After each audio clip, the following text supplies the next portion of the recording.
Sweet baby Jesus, the world is on fire. No, I'm joking. Sweet baby Jesus. A bunch of people out there like, oh my god, the world's on fire. What was it? Who's the chicken that runs around with his head cut off? Chicken Little running around with your head. No, his head's not cut off. I think he's saying the Sorry, sky's falling, right? Sky is falling. Yeah, see, Sky's already falling. I'm messing up, folks. I don't even know what I'm talking about. Can you tell it's another wild Wednesday? So I just want to start the show off by prefacing it with the fact that I am fasting today because Why?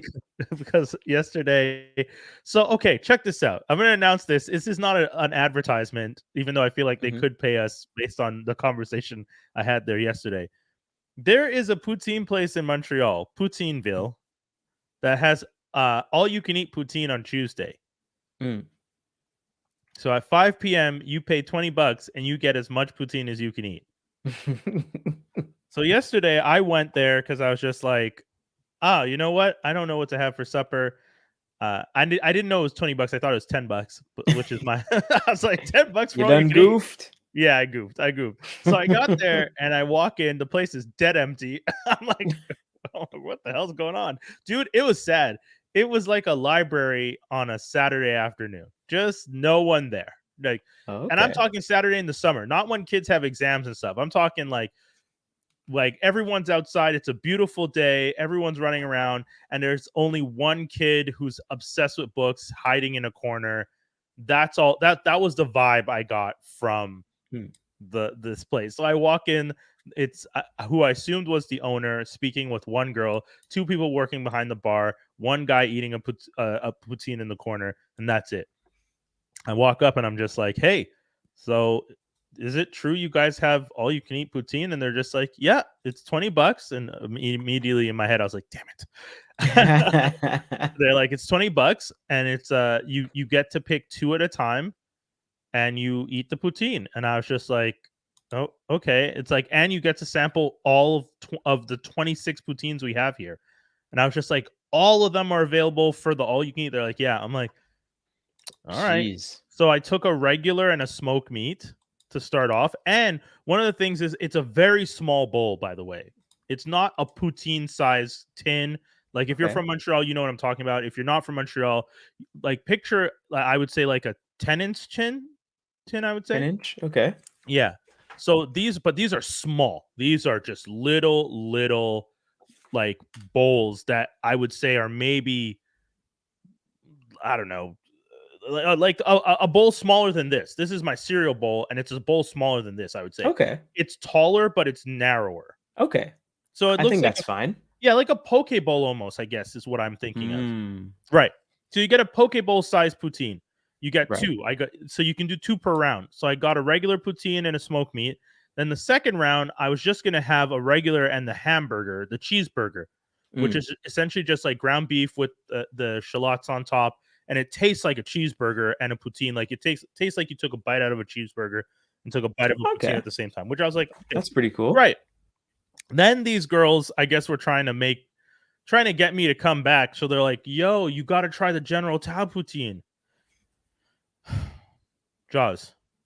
What'd you do? That thing is so salty. And it's, Lord.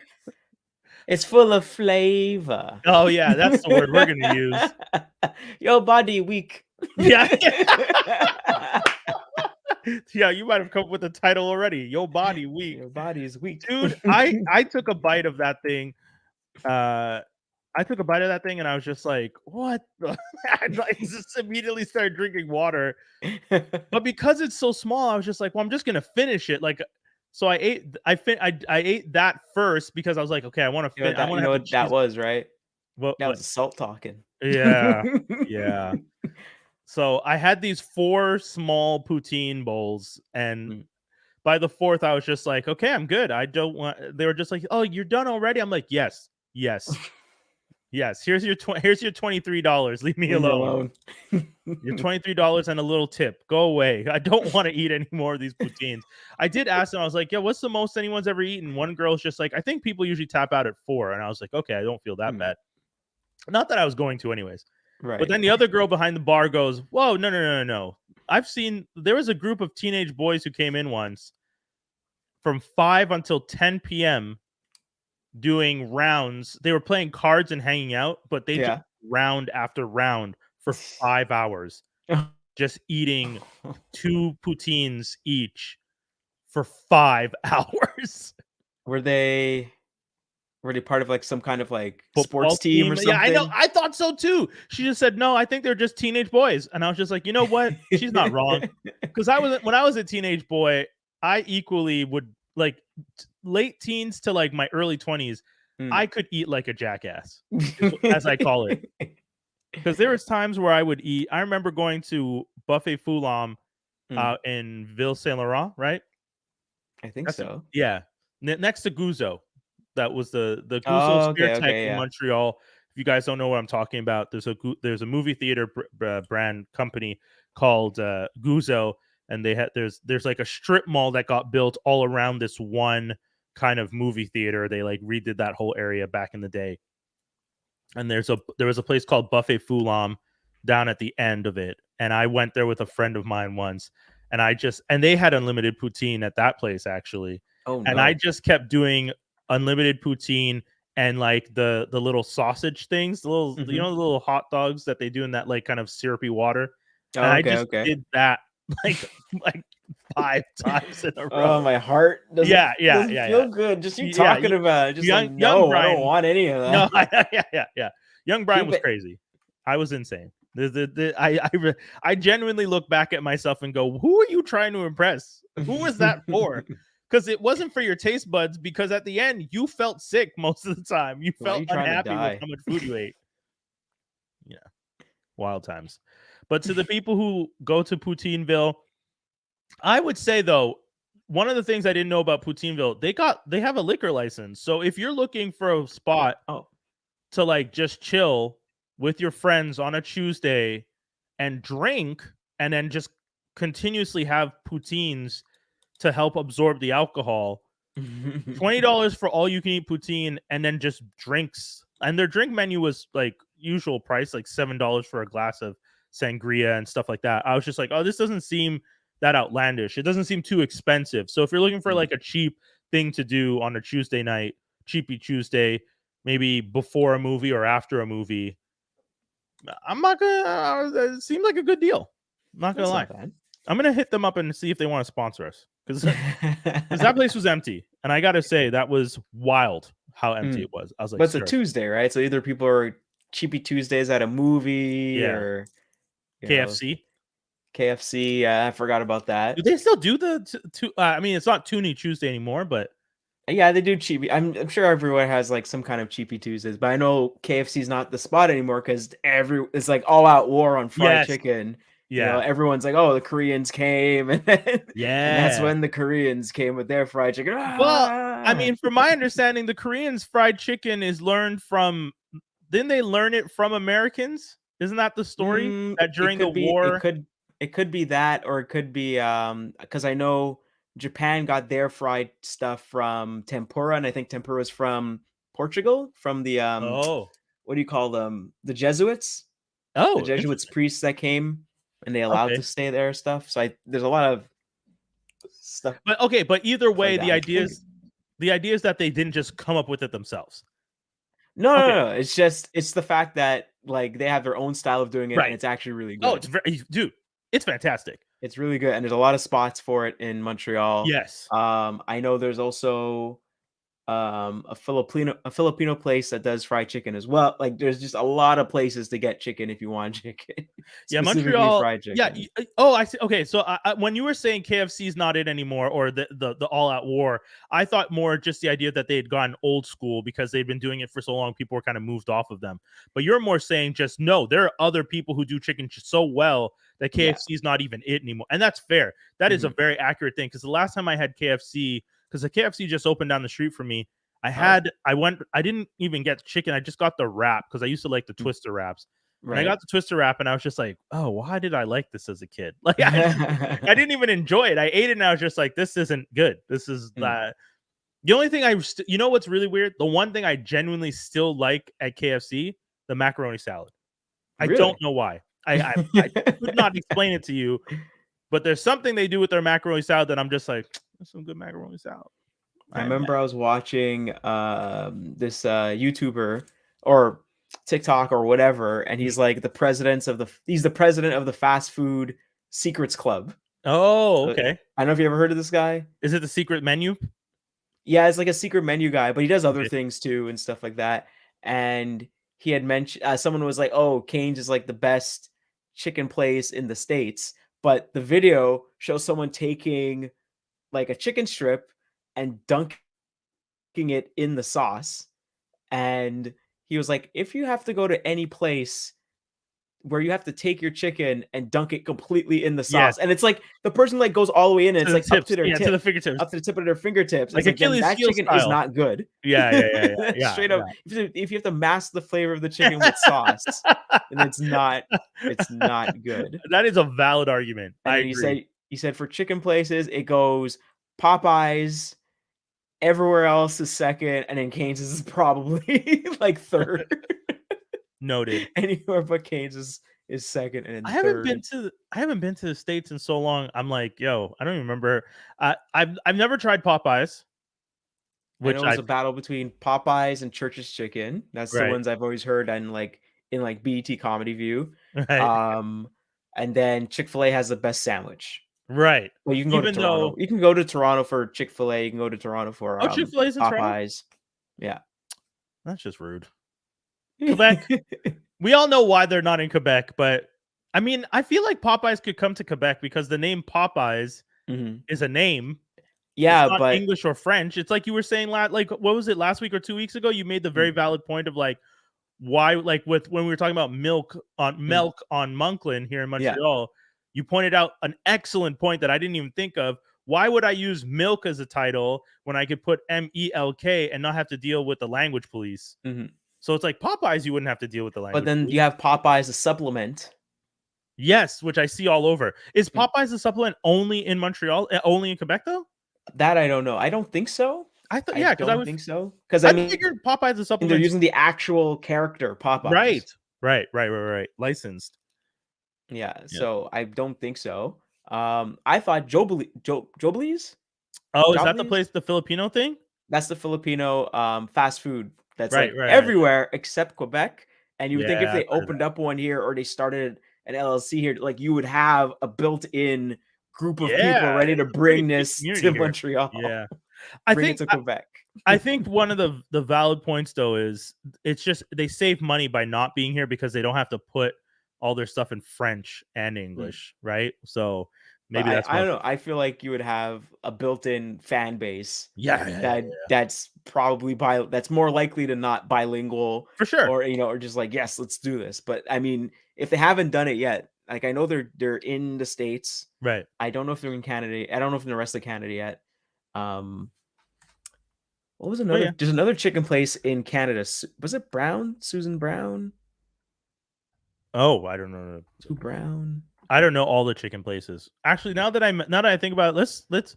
I'll let you finish that last thought, but maybe we get off of food because I am messing up your fasting. This all started with me being like, I'm fasting, and then we immediately went into a 15-minute conversation about all the delicious Mary Brown's. Chicken. That's it. Mary Brown's. Oh yeah, okay, yeah. Mary Brown's is a Canadian chicken. So like, see how much chicken places there are. Sorry, KFC, you no longer the kings. Actually, let's be honest, y'all weren't the kings to begin with. You were just first to market is probably the best way to describe it. Something I didn't know was that apparently the Colonel lived in Canada for a very long time. Really? Yeah. Okay, that's pretty interesting. Okay, do tell. The Colonel lived in Canada. What else do you know? Because I would never have guessed that the KFC Colonel ever bared the horrible winters of this beautiful nation of ours, unless he was on the West Coast. Oh, there we go. It's like boom. As soon as I type it, Colonel Sanders bought and lived in a bungalow at. Wow, they even have the 133-7 Melton Drive in Lakeview area of Mississauga from 1965 until his death in 1980. Oh wow! So in September 1970, he and his wife were baptized in the Jordan. No, that's it. He spent almost 20 years in Canada. Yep. Okay, so I feel like we can say KFC is Canadian then. I'm just gonna wait. Because the Colonel is known for being from is from Kentucky, right? That's the part of the story. Yeah, I think he's like an honorary colonel or something Right. like that. And he gave up the warmth of Kentucky for cold ass Mississauga. Yeah. Also, it sounds like you said Lakeview, so I'm imagining near water. You know how cold Ontario near what? Dude, I'll never forget going down in Toronto visiting my godmother as a kid, and she had a condo near the water. This is like in the 90s, and walking down the street by her place in jeans and feeling those jeans turn to ice because it was so cold. The air was so cold. My legs felt like they couldn't move. Just the legs inside the jeans touching it burned. Yeah, I hated the sensation. I'll never forget that feeling. So shout outs to the Colonel for coming up to Canada. You crazy. You are crazy. That is an insane thing to do. And he apparently, according to this article, in the was it Tampa Bay? Is it Tampa Bay? No. Yeah, Tampa Bay Times. He was considering becoming a Canadian citizen before his death in 1980. Hey, man. He talked about it. Hey, man.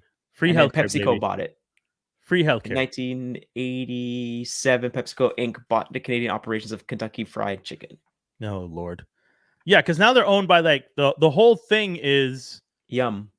Yeah, like one huge group now, right? Yeah, it's yeah. I want to say it's Yum. They're called Yum Corporation or something like that, or it's Pepsi, one or the other. But remember Yum Chips? Yeah. Yeah, so like that's all the same umbrella. Okay.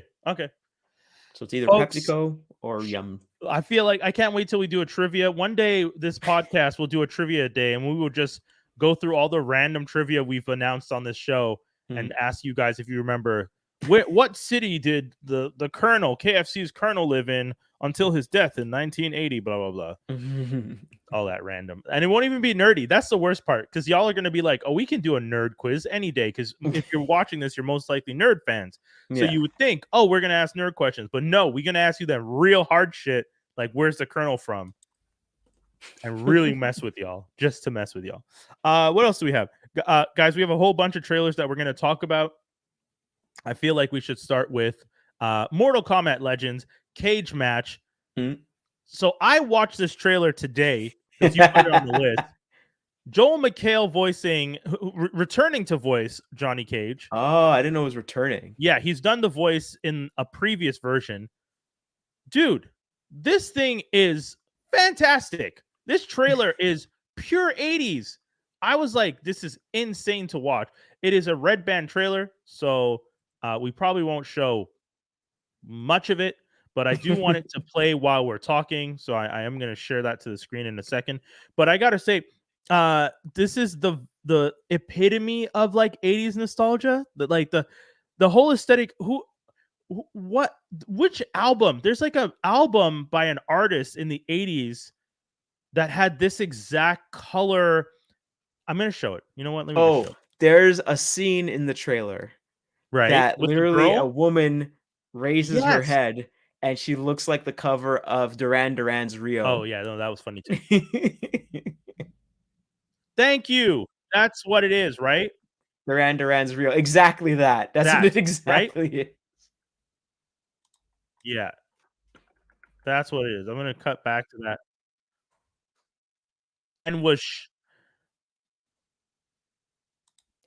froze. Or at least it's not 100% the actual cover, but it's definitely I froze. There's a artist in the 80s that had stuff like that, and then like if you look up online, that artist is just basically all right. It's just basically like that design. Oh, they say like, why do all like hair salons that are like from the 80s all have the same type of art? Yeah, I just posted up the Duran Duran one. This is this is the Duran Duran cover. Okay, so yeah, the link. Because honestly, when I saw it at first, I was just like, this is. Hold on, share this tab instead. Yeah, I gotta say it is impressive. I was really impressed with the trailer, the aesthetic. The aesthetic is so nice. Like, it's a good looking trailer.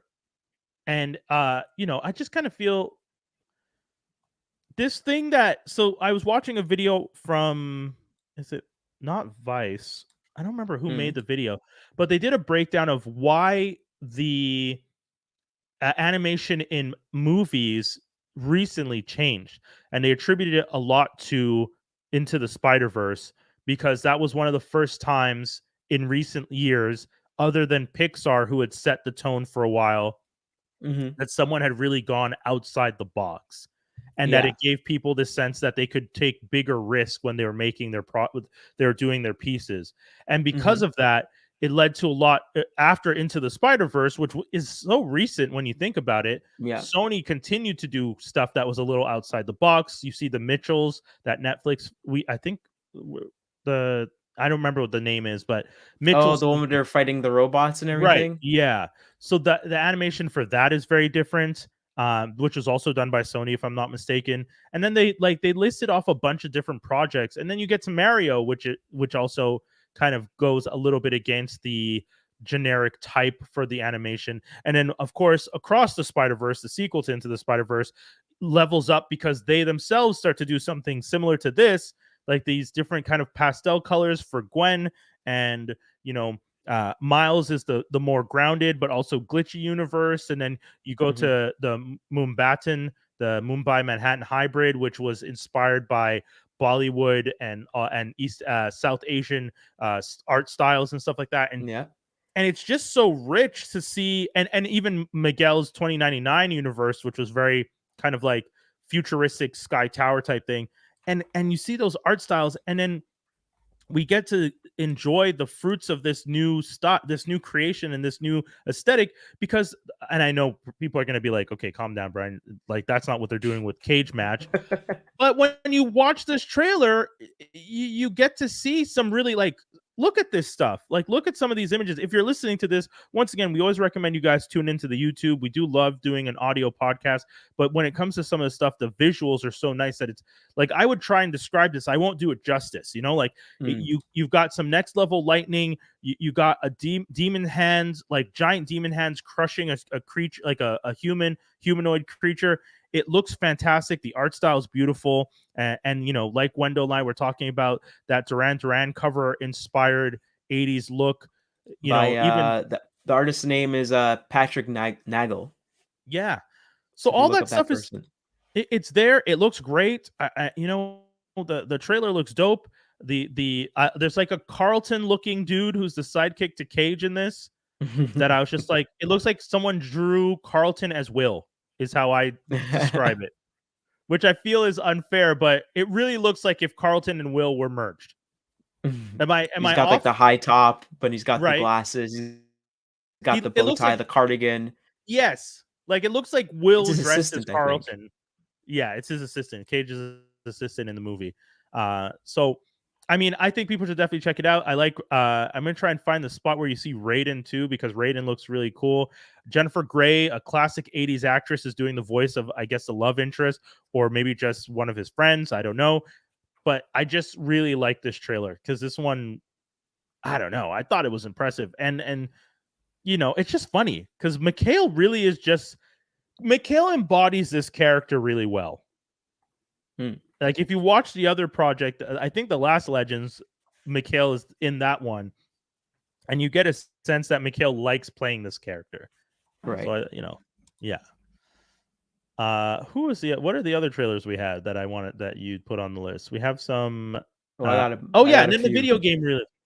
Yeah, I'll continue. the way I structured it is Right. bam, bam, bam, and then it all goes into the Mortal Kombat 1. Yeah. So then we have the new Mortal Kombat one, the reveal for some of Mhm. the characters that are being brought into this new game, which, dude, Do you want me to tell you who's who? Just make it oh, easier? well, I'm gonna pull up the screen where they're all on the screen, because Oh, okay, okay. I know all the popular ones, but I don't know any of the other ones. So yeah, hold on, let me get to that Alright. scene, and I'll help you because out. I saw it and I thought, oh, this is cool. Okay, let me share this. Let's share this tab instead, and let's get back onto the screen with it.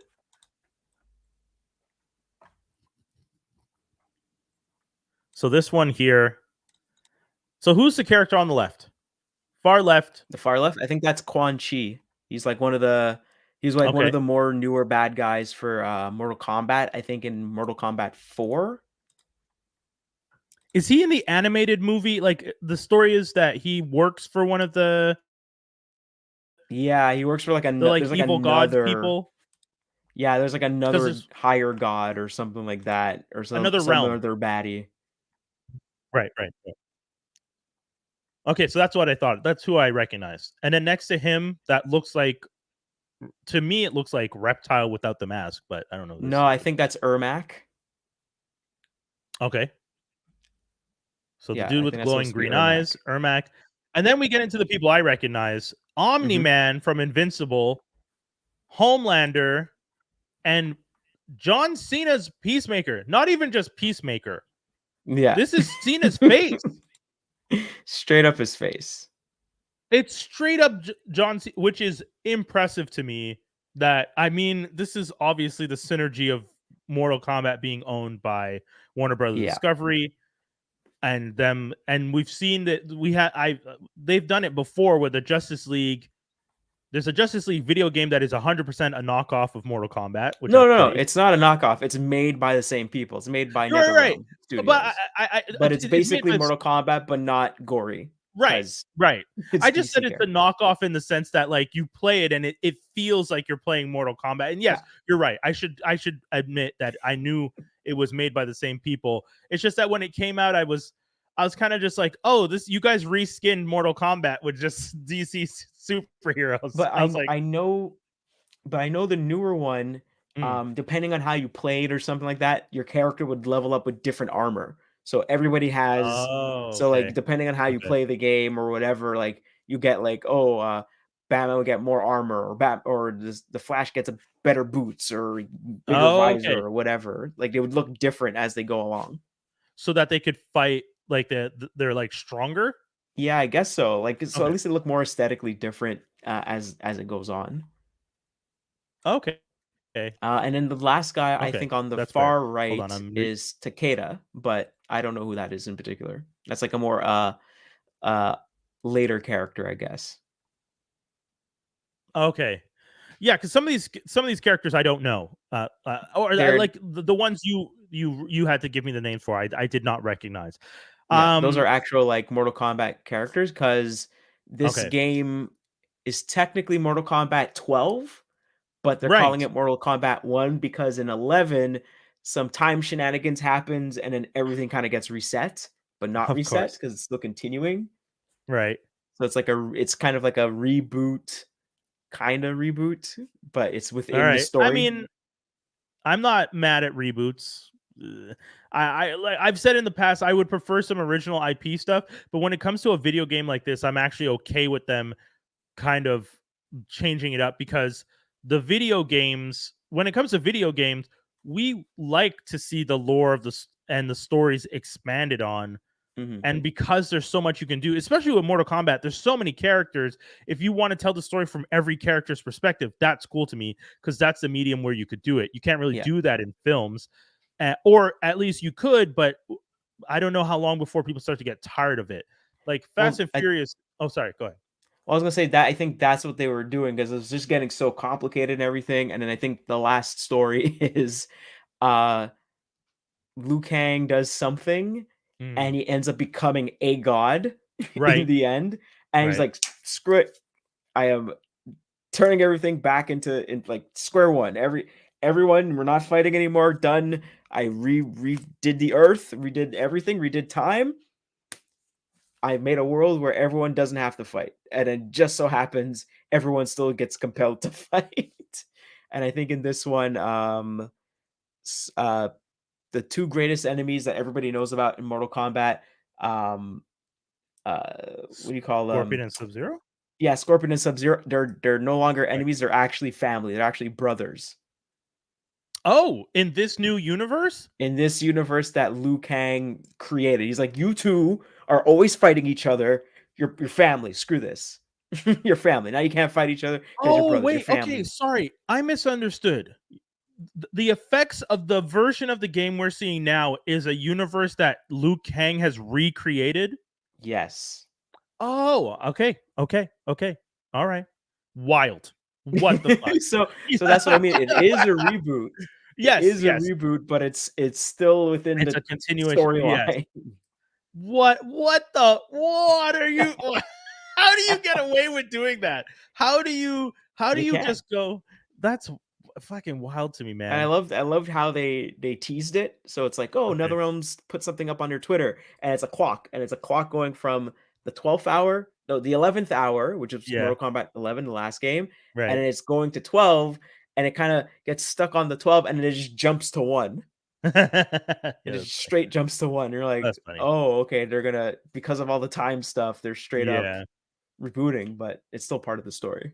I mean, yeah, that's good. That's good storytelling. Again, like I was saying, the video games is one of the few mediums where you can do this and do this properly. IPs are huge. You can expand on the lore and you can give us different perspectives. Even the Grand Theft Auto stuff, like Grand Theft Auto 3, the character that Grand Theft Auto 1, 2, and 3, the character that you play at is in those movies, in those games, you realize is connected to the different characters throughout some of the different stories in Mm. Grand Theft Auto, right?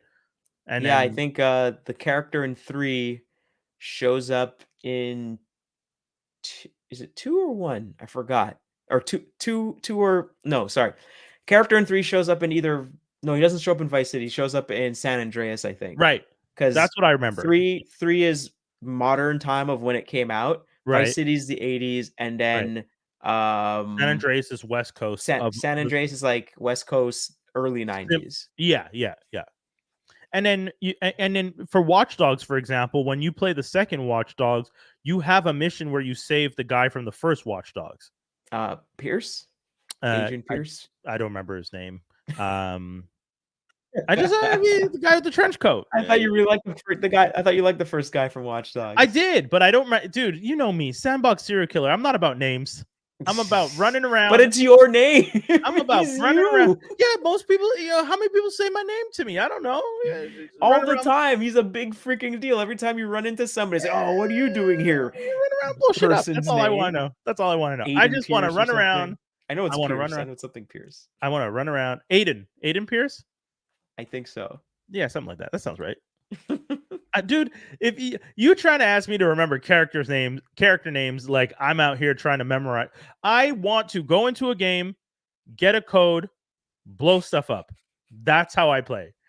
The only reason I play these games to the end now is because I realize I can get more stuff to blow stuff up with Mhm. than when I used to play the game and I had the limit of like, I can't explore this section because I haven't actually done the missions there. It's like, fine, let me do all these missions so you guys will let me blow up stuff on this part of the map too. I am surprised you never played Just Cause. I have Just played Just Cause Cause. 2, 3, and 4. Like, because all you're doing is blowing up a bunch of stuff, and they Just want you Cause. to blow up all I've the stuff. actually played Just Cause 3. I actually started getting good at it. I started doing missions. I got into bases. I was blowing stuff up. And then I had so much fun blowing stuff up, I stopped doing the missions because Mhm. there's this one mission alone where you're on like an airfield and you have to destroy as much as possible. And Yeah. I just kept blowing everything up. I was like, let's see how much I can blow up on. Then they let you ride jets.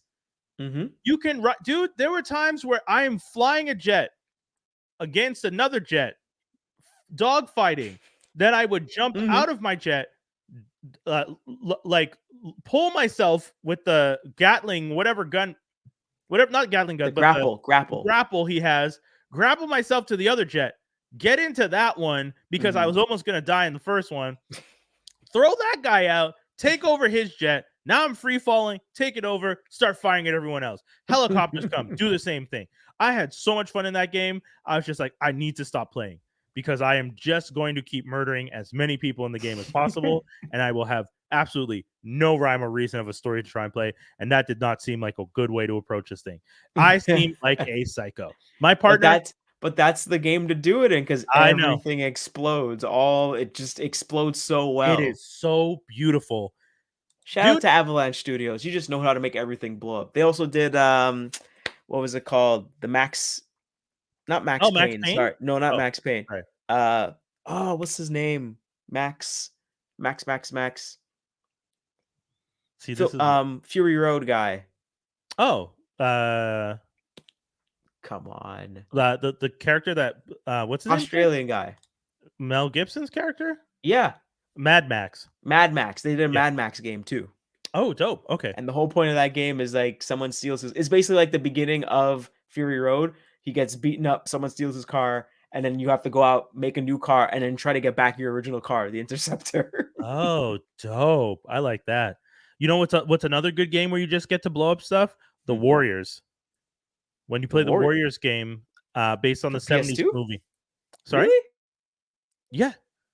Have you ever played that game? It's made by Rockstar. Yeah, it's more of a beat 'em up. I don't think you're blowing up stuff. Well, you're not blowing up stuff, but you're like riding throughout the streets. Like there's a huge part of it where it's just like so I guess it's not blow up as much as it's the idea of just like destroy the city. Right. Which is kind of like how I still play, right? Like my idea is I just like to run around and destroy everything. And yeah, because I know that game wasn't really open world. It was more like concise areas kind of thing. So that's why I was like, yeah, you're right. As a sandbox serial killer, I did not enjoy the limitations put on me by the Warriors game. Yeah, because you're playing a movie. You're not playing your own thing. But I did enjoy the chaotic riots and like all the gangs in the streets just attacking each other and then like breaking into the cars, stealing the radios so you could sell them for money, so you could buy this like the drug to power yourself up or buy more graffiti paint. Like there was elements of that game that I really did enjoy back in the day. We got some more trailers before we get into some stuff. We're already 40 minutes in. We haven't even touched the View the Right Thing stuff. So we'll probably run through this list now. We have the Invincible trailer, season 2 dropped. If you guys want to check it out, I highly recommend it. Reginald Val Johnson is his name, right? Did I say that right? Is back as the principal. And he, I think the school, is it that the school's named after him in the comic book? I can't remember. It's been a while since I read the comic book. It's right behind me too, but I don't want to turn around to go get it.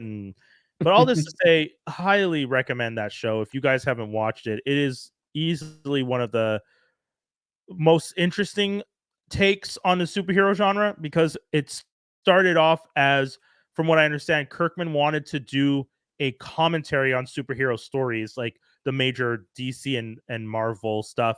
The reason the character's name is Mark Grayson is because it was a play on Dick Grayson. And then,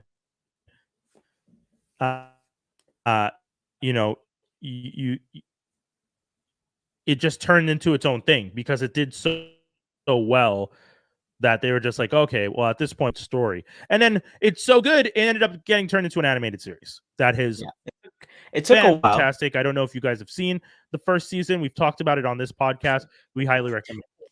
Yeah. That meme was everywhere. Yes, Omni-Man. Yo, Omni-Man is fantastic in this. He's a dark, sick sucker, but god damn. The comic gets way worse. You thought that was bad. It gets way worse. Oh, well, you know, I will say this though.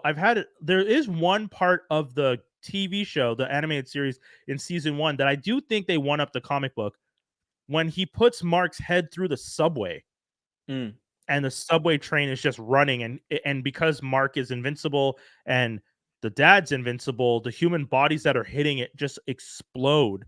And he's covered in all those dead people, which is a morbid scene to describe. And I'm sorry if anyone's listening to this going, oh my God. Yeah. But that is one thing where I think they one up the comic book, because the comic book, as gruesome as some of those fights get, I don't remember them ever doing anything like that. I think with the comic book, they kind of saved it. They're like, no, this is the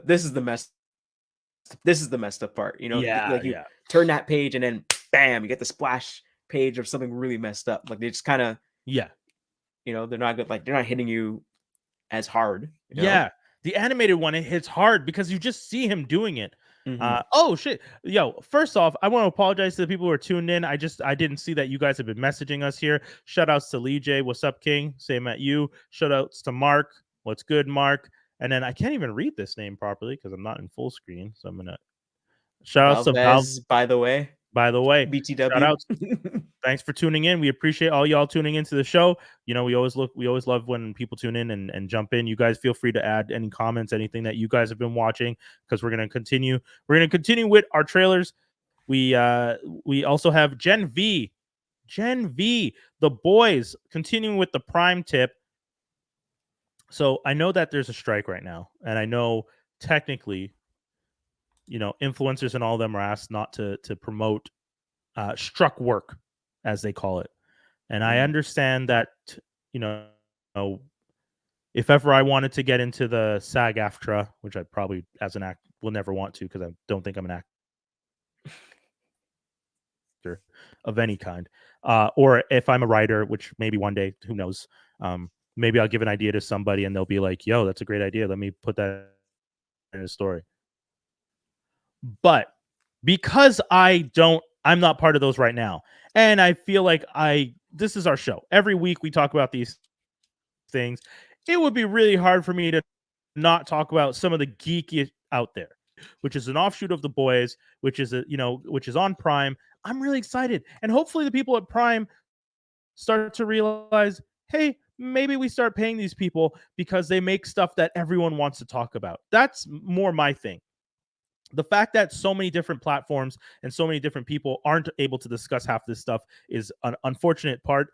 Blue Beetle is now losing momentum. They're saying it's not tracking as well. Guess what? It's because the star, who was from Karate Kid, was doing, in my opinion, most of the legwork on that promo. He was the one that was constantly posting. He was the one constantly telling people about it. And yeah, now, wasn't that one of the? I guess it's because it's part of the old guard of DC movies. They just kind of want to bury it, kind of thing. Well, I don't think DC's trying to bury it. I mean, we had the conversation, I think, on our show where we talked about the fact that it is still technically part of the DC. Blue Beetle is going to be part of the upcoming universe. Oh. But not necessarily. But this film specifically is not necessarily part of that new universe he's building. Okay. Which is which was the impression I got from what people were saying. And I'm like, okay. That's too bad. Yeah. Yeah. Because I mean, we already got this version of Blue Beetle in Young Justice. Right. So you kind of have an idea of what it's doing and where it's going and everything. And then right. Let's. And you're introducing the character, you're introducing their background, their lore, and then you're gonna bring the character over, but then it's not necessarily a multiverse type thing. I don't know what Gunn and them are deciding. I don't know how they're gonna plan to do this. And again, with the strike, any of these projects that are being released now are gonna get hurt. Challenger with Zendaya is supposedly being moved already because that whole, from my understanding, the whole approach for that film was the fact that Zendaya has a huge built-in audience, and they were convinced that her platform would be enough to get people to go out. Right. And now, because of the strike, she won't be able to promote it. So they're just like, okay, move the movie then, because movies of that style, which we've seen recently in Hollywood, unless you're a major IP, like Barbie, for example, that to me is huge part of the popularity of Barbie had to do with the fact that Barbie is an internationally known IP. Yeah. And then Barbenheimer helped push that into the stratosphere. The whole Barbenheimer thing reminds me of when Doom Eternal and what was that game by Nintendo? Oh my goodness. It was like you build your own house and everything. Animal Crossing. Animal Crossing were coming out on the same day. So instead of people being like, "Oh, F you in that game," they're like, "Hey yo, hope you have launch day. You too, man." And then people start doing pictures of like the two characters. Dude. Like, "Hey, I'm the Doom guy, and here you can have my gun." And he's like, "Oh, here I have my gun." And you're like, "Oh, cool.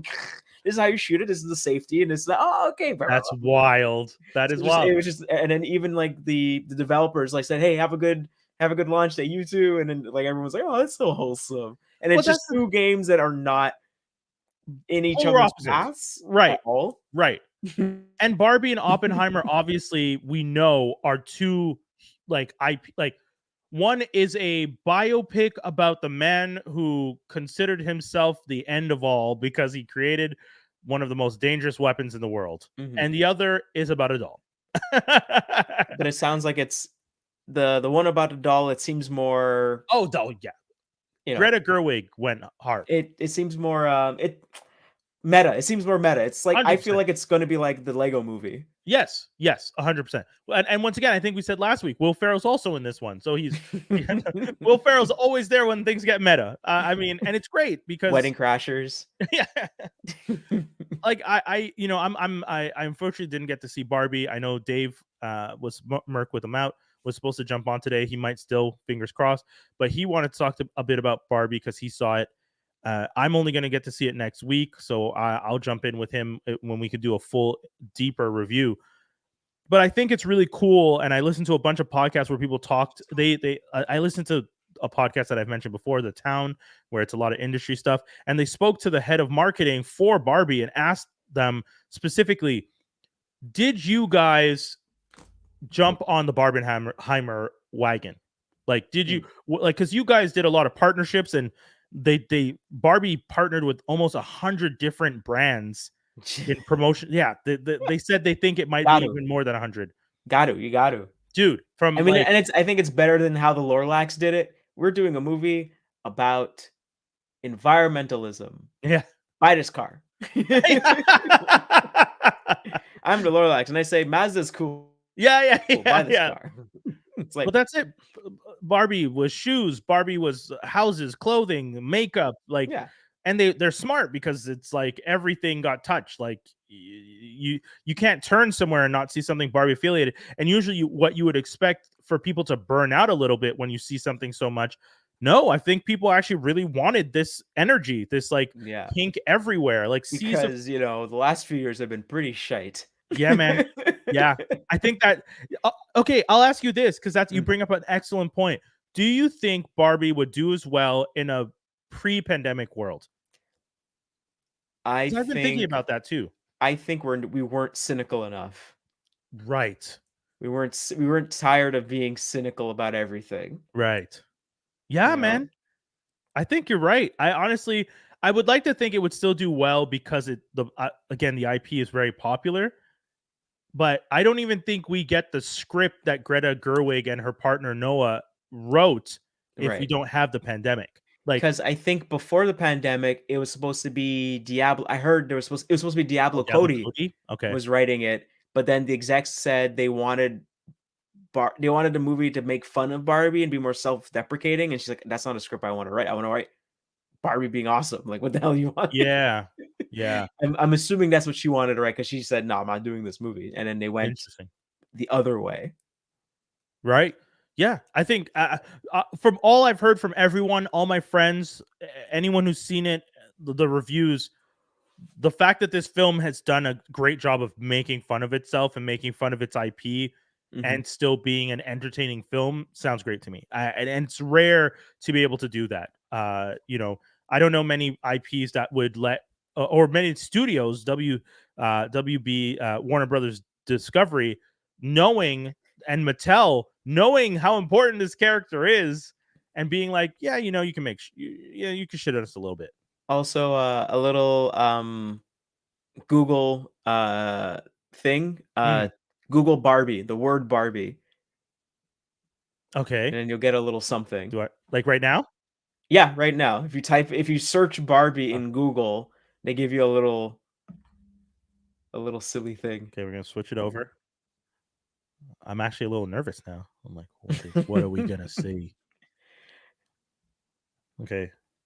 Barbie. Searching Barbie. Oh, Google. Pink. Oh, there it goes. Oh, you get a little sparkle. I do like when Google does stuff like that. It's fun. You can keep doing it. I like that. It was Google.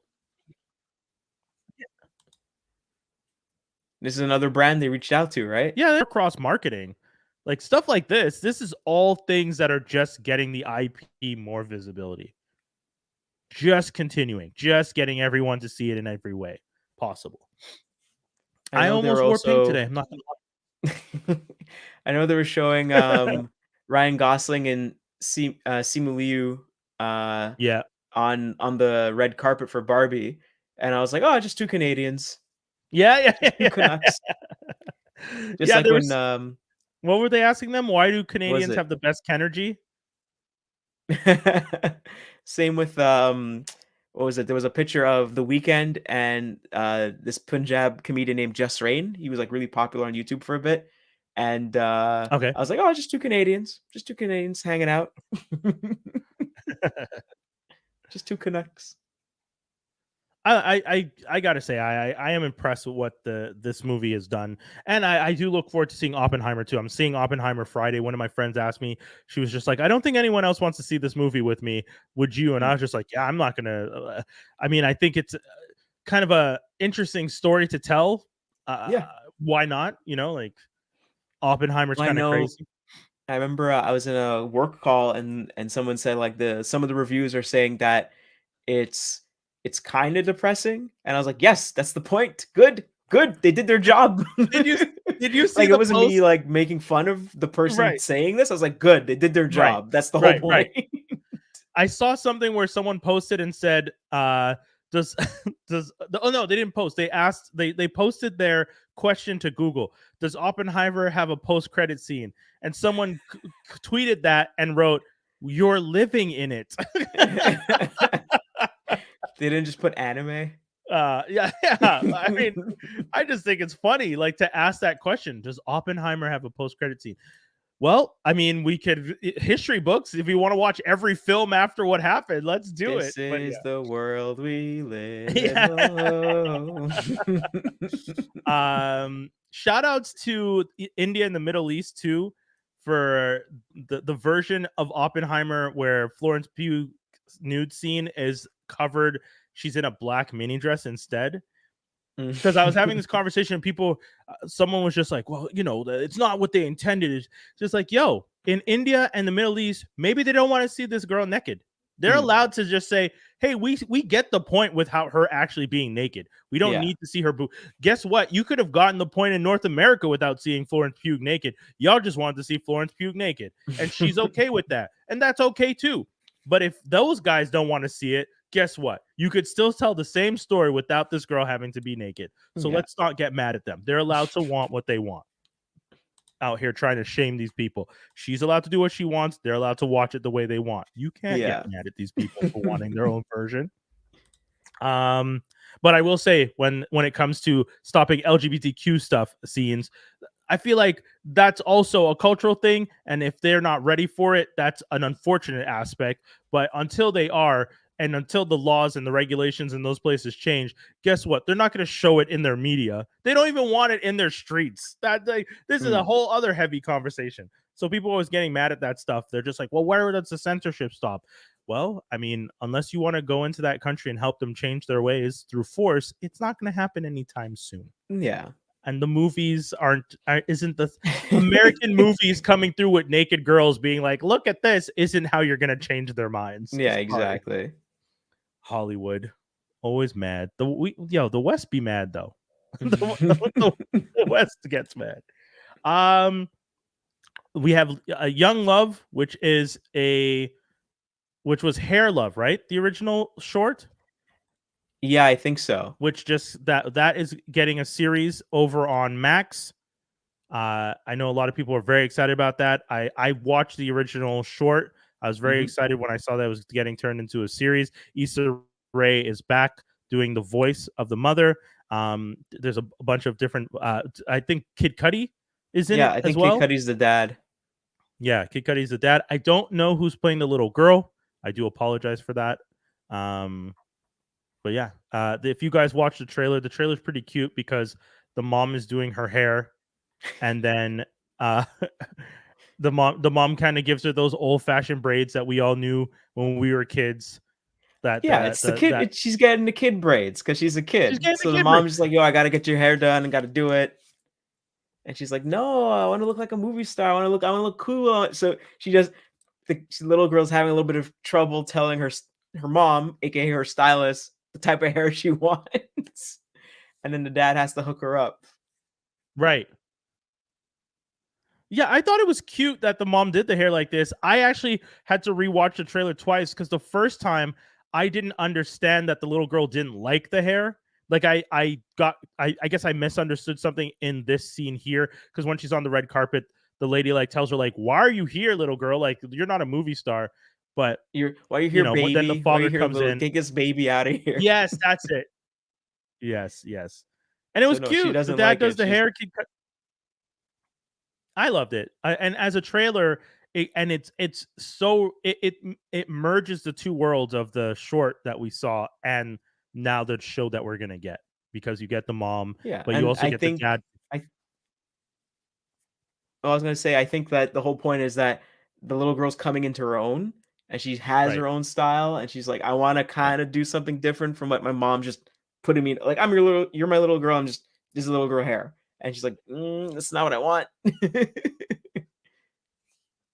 Yeah, yeah, essentially. And I like that. I thought it was cute. I thought it was good. I don't understand, you know, this is Hollywood. This is entertainment now. I'm down for it. What else do we have? The last one we have was something that I did not recognize at all, but I feel like you're Sorry, gonna tell me this is what a it's all me about. thing. So, it's a new anime called Lazarus. No, It's no, this is good. directed by Hmm? Pardon me? I said this is good. Oh, I said it's good. It's stuff that I don't know. It's always good when you talk about it, because I don't know all these things. So I feel like the old man s sometimes, but I feel like that's also a good thing. Yeah, yeah. So it's the new series directed by I'm probably gonna butcher his name and I apologize. Uh Shinichiro Watanabe, the director of Cowboy Bebop, the anime series, director of Samurai Champloo, and when something more recent, Carol and Tuesday, which is on Netflix. So each of those shows kind of has a theme. So Cowboy Bebop is like more so bebop and space sci-fi. Samurai Champloo is like a mixture, and so it's samurais and hip hop, and that's where you get a lot of what we call now lo-fi, but like a lot of Dilla beats, a lot of new jabs. Yeah. So like any that kind of style kind of like really got popular big time over here. And then Carol and Yeah. Tuesday is literally about I think two girls making music. So what's Yeah. cool about this particular series is that the action sequences are directed by Chad Stahelski, who is the director of all the John Wick movie series, who's been the action Oh. director of like a ton of action movies. I think he was the action director for what was it called? Was it a lot of movies? I'm sorry, but like a lot of Yeah, Western movies, like a lot of that's fight fine. scenes have stepped their game up because Chad Stahelski and the other Mhm. guy that that they work together with have really stepped all the games up of all lot of movies, making them almost on par with, depending on which movie you're watching, on par with Hong Kong action movies, basically. So everyone kind of stepped all their game up. So this should be pretty Right. interesting. I think the way the trailer kind of breaks down is I there's no story beats given. It's just visuals that you're getting, and it seems like this Yeah. guy is really good at parkour, and that's as much as I could Right, right, get right. from it. Yeah, but the vibe I got from it was, like, when I watched it, I didn't understand as much what I was watching as much as I was Mhm. like, and it makes sense now that you mention that the person who directed the action sequences is the guy who did the John Wick stuff, because then you get the sense when you're watching, like, oh, this is what it's like. I imagine they gave people a storyboard of, like, I want it to look like this, or even videos of people doing the moves, and then these animators are just like, cool, cool, cool, cool, cool, we're gonna Yeah. also add this to it, and then you get this fantastic dude when he jumps from the what are Cranes? those things, the cranes, when he jumps from one crane to the other, and then his leg like kind of like morph stretches out, but it's still within the universe. It's like, that's dope as fuck. Like, that looks so cool. So So I'm not super sure what music styling they're going with for this particular show, but I know there's usually a theme for the most part for most of his stuff. Um, and also just to kind of tie it back with what we talked about last week, mm, Watanabe also worked on Macross Plus. He wasn't the main director, but he was like the okay, second director. So okay, that was like one okay, of his first movies, one of his first animes he worked on, or OVAs, I guess. crazy. All right, and that's all the trailers. I mean, I knew the trailers because the list was so long. I was just like, we're definitely gonna end up talking a lot about the trailers. The but if anything, I'll let you go into TFCon, because we didn't get we get to talk about we didn't get to talk about the whole convention last time. No, did we even I get to think talk it was about just it? very brief, and that was it. Yeah. So hit So us, yeah, man. TFCon. Yeah, TFCon was 2 weeks ago, so the same time as Montreal Comic Con, taking place in Mississauga, Ontario. So for this year, the voice actors that they had for guests was David Kaye, Frank Totaro, Paul Eiding. Then we had the voice actor Terry McGovern, who was there. Who sadly couldn't make it. For those who don't know, Terry McGovern is actually the original voice of Launchpad McQuack. Cool. So that would have been a really cool person to see there for the first time in Toronto, I think. But he wasn't able to make it. And Venus Turzo. For writers, we had James Roberts, who did the comics for Transformers Mordin Meets the Eye and Transformers Lost Light. And then also we had Michael Charles Hill, who was one of the writers for Generations 1 cartoon. Oh, dope. Okay. And a lot of artists were there. Aaron Archer, who is a toy designer, who was part of Kenner, part of Hasbro. That's the dude that does the show with Protoman. Yes, exactly. One in the same. Super nice guy. Alex Mills, also nice guy. Jack Lawrence, also amazing artists. And yeah, those were all the artists for that day, for that weekend. What was the main thing that you enjoyed the most out of the weekend? Just catching up with everybody, actually. That was pretty cool. There was also some exclusive toys. There was also a charity auction that happens on Friday night, and it raised $255 for the Make-A-Wish Foundation for Canada.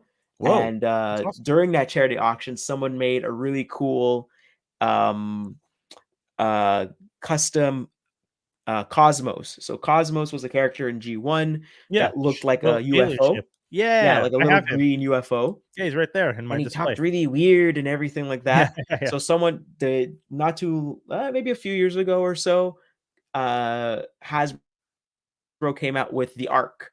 So they made a whole the spaceship that the G1 characters come to Earth in, they made a whole spaceship, and that spaceship transforms. So this guy named General Techno, that's part of the community, he was taking a bunch of these arcs, because I guess they were going on sale for cheap, and he was customizing them. So one of them was like a reboot homage, so he made it look like not megabyte, gigabyte, when hexadecimal and megabyte are combined. He also made another one where it looks like Dr. Robotnik's robot. So for this thing, he made one that looks like Cosmo. So the only thing that changed was the head changed. And another person in the community named Quinn Ideas sculpted the head to make it look like Cosmo, and then he repainted everything, and it was just a giant Cosmo, and a big bidding war happened over that toy. Oh, really? It got up to $1,000. Holy shit. Yeah. So as it was going on, it was just two people bidding and bidding and bidding and bidding and bidding, just going and going and going. What did the bids start at? I think for that one, it started at maybe 100. I think. Holy shit! And it got all the way up to 1,000. 1,000, yeah. And what was cool is that there's video out there of General Techno just in awe, just eyes open. He's like, he's just mind is blown, because these two people are just going at it. I mean, what you're describing sounds so cool to me. I have Metroplex, and I have Devastator and Omega Supreme. I'm not the biggest fan of the Arc figure. I know a lot of people like it. I didn't really love it. That's one of the reasons I didn't really try and get that one. But a Cosmo version of it, because I do like the Cosmo ship. Like I said, I have Cosmo front and center in my display here in front of me, and I do love that color scheme, and I do like his head, that kind of because the classic UFO look is cool to me, that we've had most of my life. Speaking of UFOs, there's some interesting stuff happening in the world. We're gonna maybe get some information from the American government about UFOs. But anyways, so that's a side tangent. But to get a large scale version of Cosmos sounds dope. So I'd be down to check that out. I'm trying to find it, and I can't find it. An image? That's okay. I mean, it's probably it'll end up being on the internet at some point. Yeah. I'll find it. I'll post. I'll Yeah. send it along. But yeah, that was the pretty crazy thing about TFCon that this year. That's super was cool. just the bidding for Cosmo and just how nice it looked. It looked really cool, and the fact that it raised that much money for a really good foundation. I feel like all the cons should have a day, like a auction, because there's so much stuff that people would bid on. Mm-hmm. Like if even like Montreal Comic Con, now that you've said that, I'm just like, there's so many like things like cosplay or special edition, or like let's say you got something where it's like all the guests sign something and you auction that off at the last day. Because I gotta say, I'll try and make it quick, but when I went to, I didn't get to stay for the final performance for Word Burglar and More or Less at Montreal Comic Con, and I wish I'd gone to. I got there early to see them, to see if they had taken the stage. They hadn't taken the stage yet, but most of the people I knew that I spoke to about it at the convention didn't even know there was a final major concert. A lot of people get that booklet and don't actually look at it in detail. Like they might use the app, but they're not looking at events that are going on. They're just like, I'm going to be on the convention floor. So it'd be nice to do something like you're saying at the end of the con, 5 p.m. on the Sunday, you do an auction, something signed by all the attendees, something special from certain attendees, a free pass for next year, all those different things, raise some money for a cool organization. The Make-A-Wish Canada, that sounds fantastic. Or if there's another one, but whatever, it'd be cool, because I think TFCon is definitely setting an example and raising a bar when they have something like that, because that seems really cool to me. I think last year they raised maybe $200 more or $100 more. So they didn't beat their best. Oh, interesting. Okay. Yeah. Okay. So almost on par. I mean, there's still some good numbers. Yeah, it's very good numbers. Very good numbers. Yeah. Oh, yeah, it was super fun. Just a lot of awesome people, great people to talk to, a lot of stuff to buy, a lot of good, cool things to see on the floor. There's a costume contest, so a lot of cosplayers come out, either like a lot of weird, like interesting out there concepts. Someone dressed up as Mirage, like pretty close to what you see on TV. Mirage. There was a giant person on stilts dressed up as Soundwave, towering over people. There's a lot of really, really creative people. Just like this convention just brings out a lot of creativity among people, and it's always fun to go there and check it out and everything like that. I'm trying to find the image you sent me. Sadly, you have to sign into Twitter to see it. Yeah, because they changed Twitter now that you have to sign in to see things. Yeah, you have to sign in to see it. Well, it's not called Twitter anymore. It's called X. Dude, I'm never gonna call it X. It's Twitter. Dude, when I saw that he decided he wanted to change the name to X, and the logo, I was like, what are you talking about, Elon? What are you talking about? Get out of here. Every other thing is named X. Xbox. I think Microsoft actually has they actually have the rights to use the letter X or something like that. I remember I put on my Twitter like, oh, well, there's only one X. I'm like, oh, well, technically there's two if you count DMX, but I posted up Exhibit's song X. Yes, true. Exhibit, DMX, Xbox, and then you have a platform that has its own name that is synonymous with what it does. You have a new word, tweeting, and tweet became a verb specifically from this, and you're going to try and do away with all that for what? We're going to X. No sense. X on X. I'm going to re-X you, man. Yeah, is that what it like when instead of tweeting, you're supposed to say I X'd and I re-X'd you, and did you see that X by so and so? Like, what are you talking about? Like, that doesn't make any sense. Bad. Okay, I'm trying to look through this guy's Twitter. How long ago would he have posted about this? This would have been 2 weeks ago or 3 weeks ago. Okay, by now. I'm gonna try, because I was trying to search. But the link I sent should be. Link you sent me sends me directly to his Twitter, but it doesn't send me to a picture of the thing. Which is unfortunate. But because I'm not logged in on Twitter. Well, that's the thing. Again, Twitter's, I want to make this more unusable. Yeah. I like how he's regretting that he bought it, and he's trying to sue the people that made him buy it. It's like, no, that's your fault. Is that what he's saying? Is that the word, that he's regretting it? I'm pretty sure he's regretting it. I can, like, he's never get the thing is, just him touching it devalued it. You know what I mean? He will never be able to get as much money as he bought it for. Yeah, never. See, that's what happens when you have too much money. Then you buy some bullshit. Yeah. I'm gonna buy the newspaper. Twitter's not a newspaper, and it's been losing money consistently. Dude. What are you talking about? And I remember when he tried to back out of, when he originally spoke about wanting to buy it, then he tried to back out, and then they tried to sue him because they're just like, yo, you fucked with the stock price. Like, you can't. It's called pill. What's it called? Pill, blue pill, black pill. There's a thing when you're investing where if someone says, I'm gonna buy you, and it's like, oh yeah, go ahead, and then you could like force them to buy you, right? And it screws up everything. That man is actually okay. Here we go. Unimpressive ass. I'm sorry. I don't have much respect for, like, and it's not even his opinions that I don't have much respect for. If you it's just go his to energy. If you go to that link, the YouTube link, right? If you show the YouTube link, you'll see the picture of it. Okay, I got the image. I'm going to try and pull it up without getting disconnected again, because I realized whenever I was just like, why am I getting all laggy? And I was realizing it's because my computer doesn't like when I try and show 1080 HDP videos while I'm also streaming at 1080.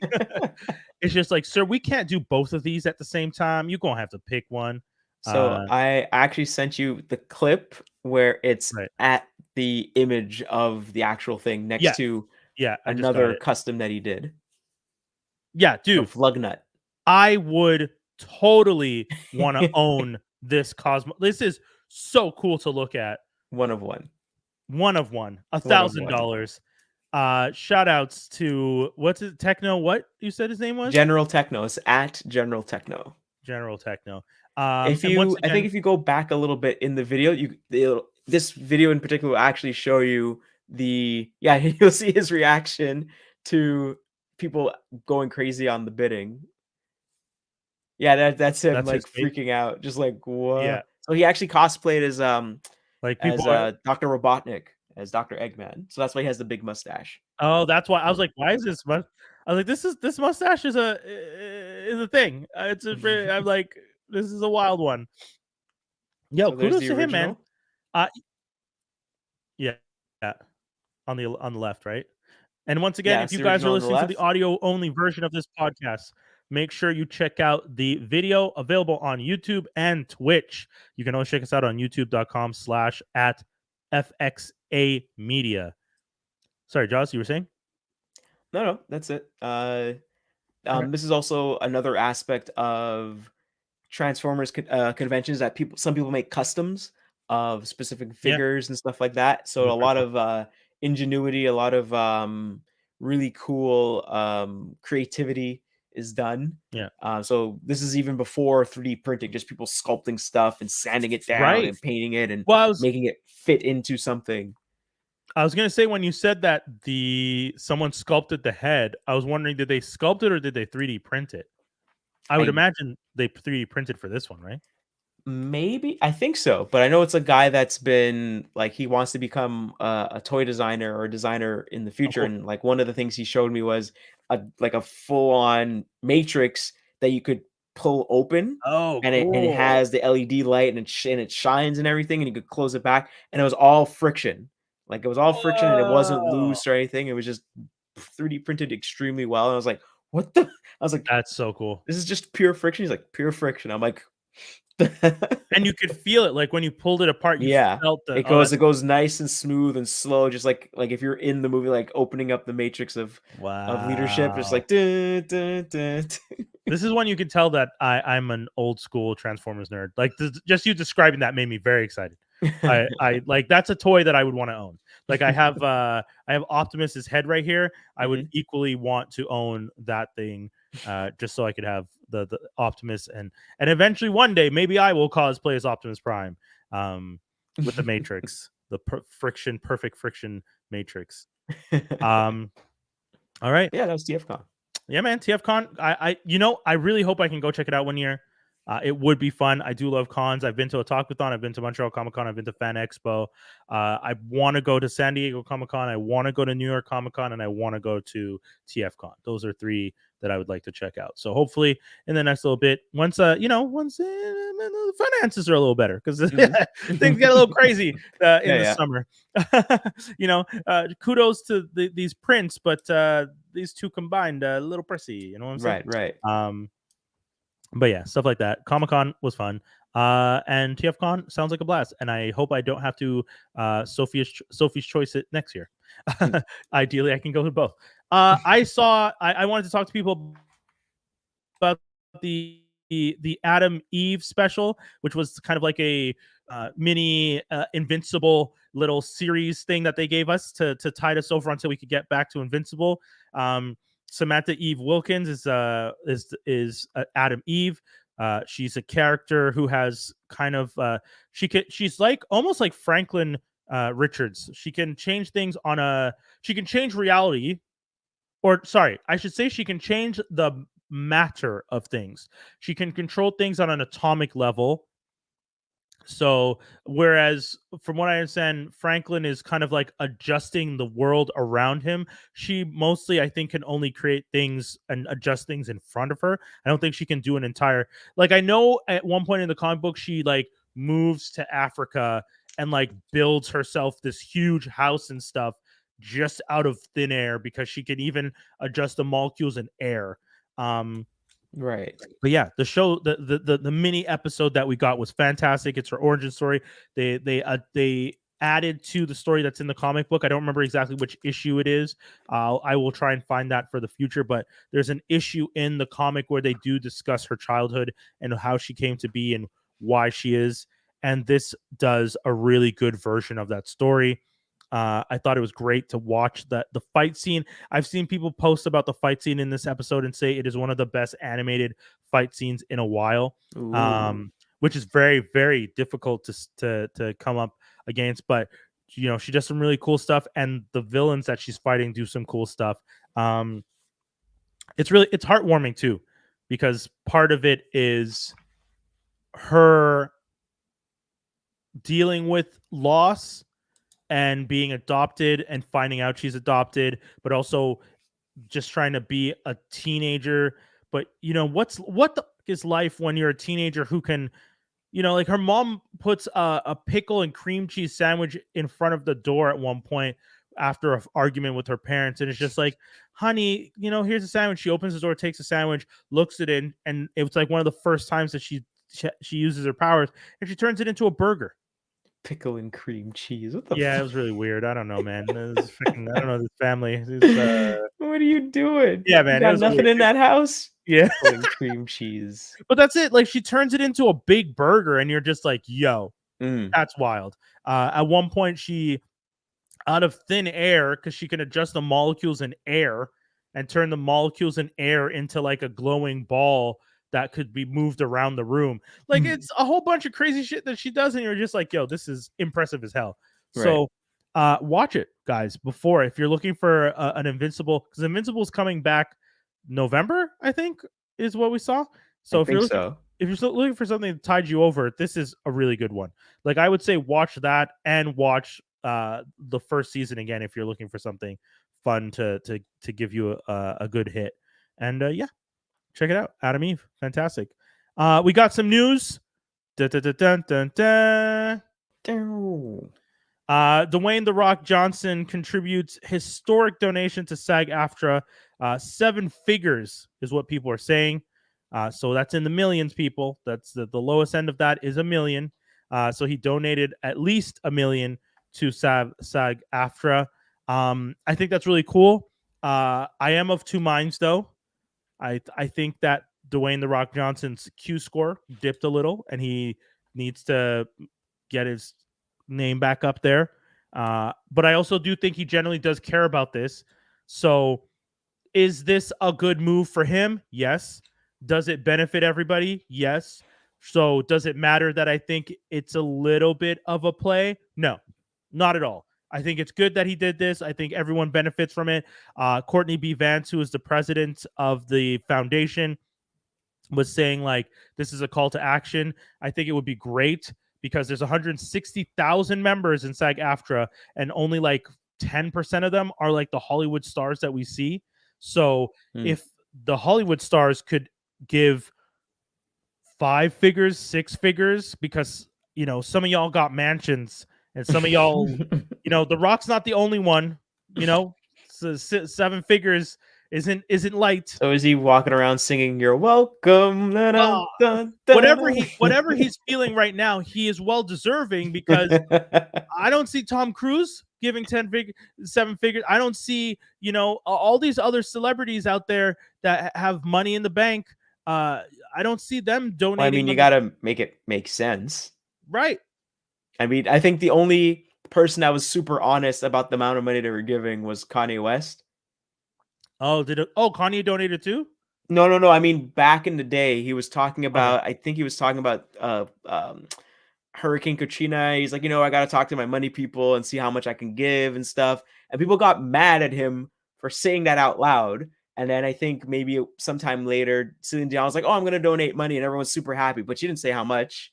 Right. You know what I mean? So I'm saying like Kanye's actually like, well, this is the thought process we all do. And we want to give, but we have to make it make sense for us as well. We can't just drop. Yeah, I'm just saying when it comes to Tom Cruise, he doesn't have to make it make sense. Tom Cruise has the money. Tom Cruise didn't make Top Gun last year and Mission Impossible this year and can't afford to. Well, he did dip into his own funds for Mission Impossible. Remember that big blow up he had? Sure. The deserved blow up. He's like, I am taking my money and all these other people's money to make sure that we're making the movie, so all you get paid. 100%. Don't bring COVID onto the set.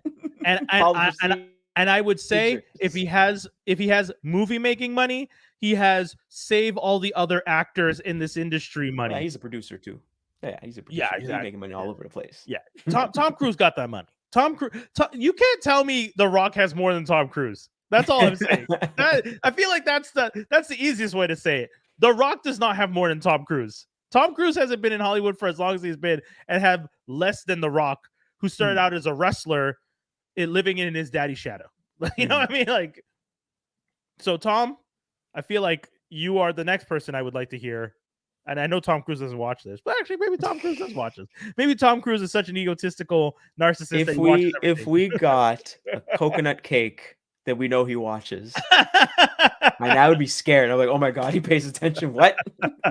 I'd be very scared. How do you get my address? But yeah, man, I mean, there's a bunch of actors out there that I feel, and I'm not even saying all y'all need to give 7 figures. Like, I'm talking about they're not donating underneath aliases and stuff. True. Hey, even if you're doing that, sure, you don't have to be The Rock.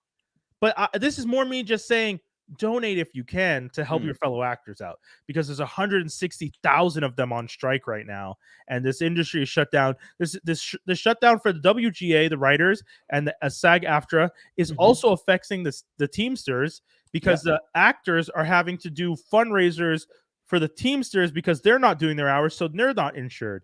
And I'm hearing about that across the board. So LA is a wild mess right now. And the studios, wild stories you're hearing. Netflix is out here looking for someone to pay $300,000 to $900,000 a year for AI, for someone to work in their AI department, to like manage their AI department. And people are just like, "Are you $300K to $900K?" And we're telling you to give the actors and the writers more, and that's where you're spending the money. So wasn't there something where they said Netflix lost a certain amount of money, $600K, I think, right? You guys, yeah, and that money could have been used to give the actors and everybody what they wanted. Yeah, they lost way more money than the people were asking for. Wild. We have the Borderlands movie comes out next year, which even that's depending on like, is it's completed? Because I feel like anything when they're saying like, hey, whenever they talk about it like that, I'm assuming it's in some form of Yeah. Tail end, I'm assuming. Yeah, it's just with the strike, I'm always like concerned that anything they're telling me is anything that's supposed to come out in 2024 that is in production right now or 2025, I'm worried about those projects because I'm like I was saying to you guys last week, I'm hearing some actors say they are willing to push this to January. Right. And if stuff goes all the way till January 2024, we're not seeing anything. In summer 2024. San Diego Comic-Con announcement, Keith David to voice Hordak in Masters of the Universe Revolution. I look forward to that. That is one hell of a voice actor. Keith David, who has done Goliath and Gargoyles, and amongst many other things that he's done as an actor. Dr. Facilier in the Prince, was it? The Princess and the Frog? The Toad? Oh yeah, the Frog. Yeah. Frog and the Princess, or Princess and the Frog. It's a Disney movie. Friends on the other side. The man is limitless. And then Spawn. A20. Oh yeah, Spawn. True shit. Thank you. A24 Films and crowd-funded Jesus series approved to shoot through the writers and actors strike. A24 agreed to all the things that SAG-AFTRA put down already. They already agreed to it. A24 is the only one out there saying, yeah, we can do all that. Anything you guys put down, we can do, because guess what? We know we don't have movies without you.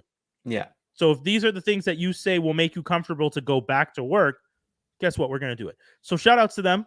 I tweeted it and posted about this the other day, jokingly saying 2024 is A24's year. It's going to be like HBO at the Emmys this year, because HBO got almost all the noms. I think they have like 160 Emmy nominations. Jeez. What's it going to be when A24 is the only one to have movies in 2024? The only ones that qualify. It's like, dang. Yeah. Nothing. Like, all right, give them all. The only thing I expect in 2024 for movies is A24 films, and any movie that any studio was just like, you know what, we're willing to lose the money on this. We didn't think it would do well anyways, so we can just blame it on this. Those are the movies we're going to see in 2024, because if Blue they don't... Beetle. Oscar award-winning Blue Beetle. You heard here first, people. Jaws calling it. Blue Beetle. Oscar Flash. The Flash. Oh my God, Jaws. Winner, the Flash. For shame. But he's not Can't wrong. Win them all, people. Can't all be great stuff. He's not wrong. If we don't get to it, this is what's going to happen. So to all the listeners who have tuned in for this wild episode, thank you for supporting the stuff that we do here on Free X Agents Media. And we appreciate you guys turning into another edition of Geektastic Sci-Fi. Jaws, always a pleasure doing the show with you. It's the advantage of having 4 people is sometimes you can just do it with 2 and have an insane conversation about the wildness of Hollywood and the movie industry and some dope conventions that people should check out. Anything you want to tell the people? Check out Transformers Slag on YouTube, and I'm gonna try to get this one in real quick. Where are you? And the Toy Armada with Aaron Archer. Check those 2 out. Dope. And guys, we'll be back with another one next week. Peace, everybody. Have a good one. Peace. Every time. This is why they don't. Are you playing it? Nah, I'm about to play right now. My apologies. We out. Peace, y'all. Bye.